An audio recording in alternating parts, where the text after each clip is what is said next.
ଭଦ୍ରକରେ ତ୍ୟାଗଭୂମି ମହୋତ୍ସବ ଆରମ୍ଭ ହୋଇଯାଇଛି। ଏହି ମହୋତ୍ସବ ଦୀର୍ଘ 2 ଦିନ ଧରି ଚାଲିବ। ଏହି ଉପଲକ୍ଷେ ଏକ ମସଲ ଶୋଭାଯାତ୍ରା ଓ ଉଦ୍ଘାଟନୀ ଉତ୍ସବ ମଠ ସାହି ଖେଳ ପଡ଼ିଆଠାରେ ଅନୁଷ୍ଠିତ ହୋଇଥିଲା। ଏଥିରେ ମୁଖ୍ୟ ଅତିଥି ଭାବେ ଭଦ୍ରକ ଏସପି ମଡ଼କର ସମ୍ବିତ ସମ୍ପଦ ଯୋଗ ଦେଇ ଆନୁଷ୍ଠାନିକ ଭାବେ ଏହି ମହୋତ୍ସବଟିକୁ ପ୍ରଦୀପ ପ୍ରଜ୍ୱଳନ କରି ଉଦ୍ଘାଟନ କରିଥିଲେ।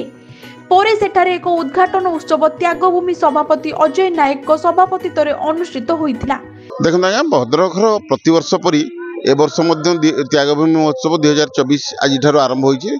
आसंता 9 दिन धरी चलिबा 18 तारीख पर्यंत। त्यागभूमि 22 वर्ष पदार्पण कला 2003 मसीह आरंभ होता एवं जिला महोत्सव मान्यता पाई सेतबेलर जिलापाल श्रीकांत पाइकरा यार सभापति थे सेबेठारु आज पर्यंत या चली आसुची।